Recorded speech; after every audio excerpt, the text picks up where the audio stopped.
എൻ്റെ പേര് പത്മപ്രിയ. എനിക്ക് 19 വയസ്സാണ്. ഞാനിപ്പോൾ ബികോം ടാക്സേഷൻ പഠിക്കുന്നു. കൊച്ചിയിൽ ഫ്രീലാൻസ് ഫോട്ടോഗ്രാഫറായിട്ട് വർക്ക് ചെയ്യുന്നു. 1ാം ക്ലാസ്സിൽ പഠിക്കുമ്പോഴാണ് എൻ്റെ കണ്ണിന് തെരുവുനായാക്രമണം ഉണ്ടാകുന്നത്. അങ്ങനെയാണ് എൻ്റെ വലത്തെ കണ്ണിൻ്റെ കാഴ്ച നഷ്ടപ്പെടുന്നത്. പിന്നീടാണ് എനിക്ക് ഫോട്ടോഗ്രാഫിയിലോട്ടൊരു ആഗ്രഹം തോന്നിയും ഞാൻ ഫോട്ടോഗ്രാഫിയിലോട്ട് വരികയും ചെയ്തത്. ആദ്യമൊക്കെ എനിക്കങ്ങനെ ഫോട്ടോഗ്രാഫിയിൽ അങ്ങനെ ഫോട്ടോഗ്രാഫർ ആവണമെന്നൊന്നും വലിയ ആഗ്രഹമൊന്നും ഉണ്ടായിരുന്നില്ല. റെൻറ്റിന് ക്യാമറയൊക്കെ എടുത്തിട്ടാണ് ഞാൻ വർക്ക് ചെയ്യണത് ഫസ്റ്റ്. അത് കഴിഞ്ഞ് പിന്നെ ക്യാമറയോട് ഭയങ്കര ഒരിതും സ്വന്തമായിട്ടൊരു ക്യാമറ വാങ്ങണമെന്ന് ഭയങ്കര ആഗ്രഹമൊക്കെ തോന്നിയിട്ടാണ് ഇങ്ങനെ ഫോട്ടോഗ്രാഫി എന്ന പ്രൊഫഷനിലോട്ട് വരുന്നത്. എനിക്ക് ആദ്യം പൈലറ്റ് ആവണമെന്നായിരുന്നു ആഗ്രഹം. പക്ഷേ കണ്ണിന് പ്രശ്നമുള്ളതുകൊണ്ട് പൈലറ്റ് ആവാൻ പറ്റാത്തതുകൊണ്ട് ഞാൻ വിചാരിച്ച് ഫോട്ടോഗ്രാഫി ആയിരിക്കും എനിക്ക് ഏറ്റവും കൂടുതൽ യൂസ്ഫുൾ ആവണമെന്ന് എനിക്ക് തോന്നി. കാരണം എല്ലാവരും വ്യൂ ഫൈൻഡറിലോട്ട് നോക്കണത് ഒരു കണ്ണ് അടച്ചുപിടിച്ചിട്ടാണ്. എനിക്കങ്ങനെ അടച്ചുപിടിക്കേണ്ട ആവശ്യമില്ലല്ലോ എന്ന് മനസ്സിലാക്കിയിട്ടാണ് ഞാൻ പിന്നെ ഫോട്ടോഗ്രാഫിയിലോട്ട് ഇറങ്ങി വരുന്നത്.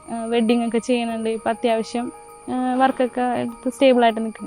പിന്നെ കുറച്ച് EMI കാര്യങ്ങളൊക്കെ അടക്കാനുണ്ട്.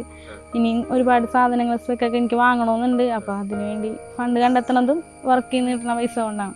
എനിക്ക് 6 വയസ്സുള്ളപ്പോൾ 2011 സംഭവം നടക്കുന്നത്. ഒരു ഫെബ്രുവരി 16 ഞാൻ മുറ്റത്ത് ഇങ്ങനെ കളിച്ചുകൊണ്ടിരിക്കുകയായിരുന്നു.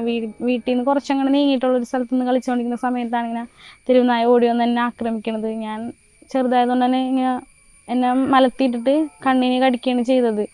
എന്നിട്ട് കൺപോളയൊക്കെ പറിച്ചെടുത്ത് ഇവിടെ ഇങ്ങനെ കിടക്കണേന്ന് ഫുള്ള് ചോരയിലൊക്കെ കുളിച്ച് നിന്നിട്ട് ഫസ്റ്റ് പറൂര് ഗവൺമെൻറ് ഹോസ്പിറ്റലിലാണ് കൊണ്ടുപോയത്.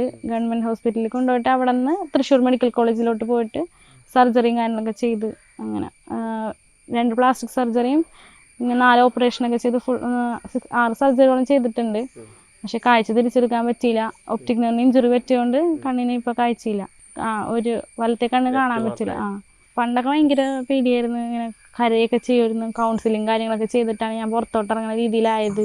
ചെറിയ കുട്ടിയായതിന് ഭയങ്കര ഷോക്കായിരുന്നു. പക്ഷേ ഇപ്പം പട്ടിനെ കാണുമ്പോൾ പേടിയാണ്. എന്നാലും പഴയ പോലെ ഒന്നും കുഴപ്പമില്ല.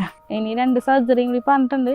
പക്ഷേ എനിക്ക് ചെയ്യാൻ താല്പര്യമില്ലാത്തതുകൊണ്ട് ഞാൻ വേണ്ടാന്ന് പറഞ്ഞു. ഇപ്പം ഞാൻ ഇതിനോട് പൊരുത്തപ്പെട്ടിനി. ഇപ്പോൾ അങ്ങനെ കാഴ്ച എന്തായാലും കിട്ടൂല. ഒരു സർജറികൾ കൊണ്ടൊന്നും കാഴ്ച കിട്ടൂല. പിന്നെ വലത്തെ കണ്ണ് ഇടത്തെ കണ്ണും ഒരേപോലെ ആക്കിത്തരാമെന്നാണ് പറയണത്. പുറത്തുനിന്ന് കാണുമ്പോൾ ഒരാൾക്ക് മനസ്സിലാവാത്ത രീതിയിലുള്ള ട്രീറ്റ്മെൻറ്റാണ് ഇനിയുള്ളത്. അതിനെനിക്ക് താല്പര്യമില്ല വെറുതെ. 1ാം ക്ലാസ്സിൽ പഠിക്കുമ്പോൾ 1 വർഷത്തോളം എനിക്ക് ക്ലാസ്സിൽ പോകാനൊന്നും പറ്റിയിട്ടില്ല. ഫുള്ള് ഞാൻ ഹോസ്പിറ്റലിലൊക്കെ ആയിരുന്നു. പിന്നെ ഇടയ്ക്കിടയ്ക്കൊക്കെ ഓപ്പറേഷൻ ടൈമിലൊക്കെ ക്ലാസ് പോവാതിരിക്കാറുണ്ട്. 1 വർഷത്തോളം ഫുള്ളായിട്ട് ഞാൻ പോവാതിരുന്നു. ഞാൻ ചെറുതായിരിക്കുമ്പോൾ ഇത് സംഭവിച്ചു. അപ്പോൾ അവർ എൻ്റെ ക്ലാസ്സിലുള്ളവർക്കൊക്കെ എന്നെ കാണുമ്പോൾ ഇങ്ങനെ പേടിയൊക്കെ ആയിരുന്നു. ഇങ്ങനെ കണ്ണൊക്കെ ഇങ്ങനെ ഭയങ്കര വികൃതമായിട്ടൊക്കെ ഇരിക്കണം. ആരും അടുത്ത് കൂട്ടുകൂടാനൊന്നും വരില്ല. അപ്പോൾ എനിക്ക് ഭയങ്കര വിഷമമൊക്കെ ആയിരുന്നു. വഴി കൂടെ പോകുമ്പോൾ എല്ലാവരും കളിയാക്കൊക്കെ ചെയ്യുമായിരുന്നു. അങ്ങനെ അമ്മേനോട് പറഞ്ഞു എനിക്ക് പഠിക്കാൻ പോകാനൊന്നും ഇഷ്ടമില്ല, എല്ലാവരും ഇങ്ങനെ കളിയാക്കണമെന്ന്. അപ്പം അമ്മ പറഞ്ഞു അതൊന്നും കാര്യമാക്കണ്ട, കുറച്ചാളഞ്ഞല്ല ശരിയാവുമെന്ന്. ഒരുപാട് വിഷമമൊക്കെ ആയി. ഇങ്ങനെ ആരും കൂട്ടാതെയൊക്കെ അവസ്ഥയൊക്കെ വന്നപ്പോൾ പിന്നെ ഞാൻ അതിനോട് പൊരുത്തപ്പെടുകയാണ് ചെയ്തത്. കുറേ പേരൊക്കെ പറയുമായിരുന്നു ഇങ്ങനെ ഫീമെയിൽ ഫോട്ടോഗ്രാഫേഴ്സ് മുന്നോട്ട് വരുമ്പോൾ ഒരുപാട് പ്രശ്നങ്ങളൊക്കെ നേരിടേണ്ടി വരും. വർക്കിനായാലും രാത്രിയൊക്കെ തിരിച്ചു വരുന്നതും പിന്നെ കുറേ പേരൊക്കെ പറ്റിക്കും. അങ്ങനത്തെ ഇതിലൊക്കെ കുറേ പേര് പറഞ്ഞ് എന്നെ പിന്നോട്ട് വലിക്കാനൊക്കെ നോക്കിയായിരുന്നു. പക്ഷെ ഞാൻ അതിലൊന്നും വീണില്ല. ഞാൻ പറഞ്ഞു ഫീമെയിൽ ഫോട്ടോഗ്രാഫർ മുന്നോട്ട് വരുമ്പോൾ ഒരുപാട് പോസിറ്റീവ് സൈഡ്സ് ഉണ്ട്, അതിനൊപ്പം പോകാനാണ് എനിക്കിഷ്ടം എന്നാണ് ഞാൻ പറഞ്ഞത്.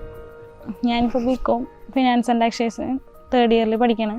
ഇത് കഴിഞ്ഞ് എനിക്ക് ഫോട്ടോഗ്രാഫിയിൽ തന്നെ മുന്നോട്ട് പോകാനാണ് താല്പര്യം.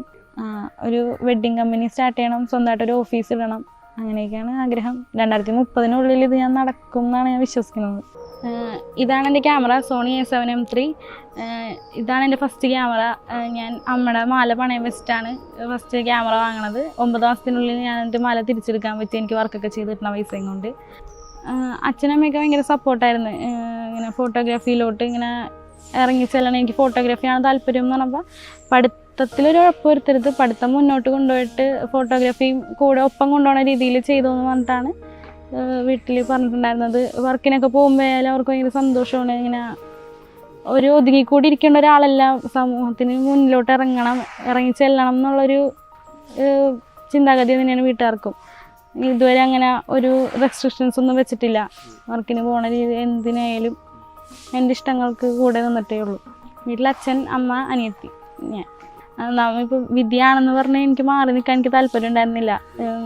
എന്നെ കളിയാക്കിയവരുടെ എന്നെ പുച്ഛിച്ചവരുടെ മുന്നിൽ ജയിച്ച് കാണിക്കണം എന്നുള്ളൊരു ഇതിലായിരുന്നു ഞാനിങ്ങനെ ഫോട്ടോഗ്രാഫിയിലോട്ട് ഇറങ്ങി. പക്ഷേ ഫോട്ടോഗ്രാഫിയിലോട്ട് ഇറങ്ങിയാൽ ഇത്രയും വലിയൊരു സക്സസ്ഫുള്ളായിട്ട് എനിക്ക് മുന്നോട്ട് പോകാൻ പറ്റുമെന്നൊന്നും ഞാൻ വിചാരിച്ചൊന്നുമില്ല. അത്യാവശ്യം വർക്കൊക്കെ എടുത്ത് ഒന്ന് സ്റ്റേബിളായിട്ട് നിൽക്കണം എന്നേ ഞാൻ വിചാരിച്ചുള്ളൂ. ഇത്രയൊക്കെ ഇതിലോട്ടാവുമെന്ന് ഞാൻ ഒട്ടും പ്രതീക്ഷിച്ചിട്ടല്ല ഫോട്ടോഗ്രാഫിയിലോട്ട് വന്നത്. ഞാൻ അങ്ങനെ ഒരു ഫോട്ടോഗ്രാഫറിൻ്റെ ഒപ്പം അസിസ്റ്റൻ്റായിട്ട് വർക്ക് ചെയ്തിട്ടൊന്നും അല്ല ഫോട്ടോഗ്രാഫിയിലോട്ട് വന്നത്. അങ്ങനെ ഇൻസ്പയറിംഗ് ഒന്നും ആയിരുന്നില്ല. എനിക്കെന്തോ ക്യാമറ ഫോട്ടോഗ്രാഫി ആ ഒരു ഫീൽഡ് ഭയങ്കര ഇഷ്ടമായിരുന്നു. മൊബൈൽ ഫോട്ടോഗ്രാഫിയൊക്കെ ചെയ്യുമ്പോഴേലും ഒരു ക്യാമറ വാങ്ങണം എന്ന് ഭയങ്കരമായ ആഗ്രഹമൊക്കെ ആയിരുന്നു. അങ്ങനെയാണ് ഞാൻ ഫോട്ടോഗ്രാഫിയിലോട്ട് വരുന്നത്. ക്യാമറയിലൊക്കെ ഫോട്ടോസൊക്കെ എടുക്കുമ്പോഴേലും എനിക്ക് ഭയങ്കര സാറ്റിസ്ഫാക്ഷനൊക്കെ ആയിരുന്നു. നല്ല ഭംഗിയുള്ള ഫോട്ടോസ് കിട്ടുന്നത്. എല്ലാവർക്കും എടുക്കാറുണ്ട്. Baptism, new born baby shoot, കല്യാണങ്ങൾ എല്ലാം എടുക്കാറുണ്ട്.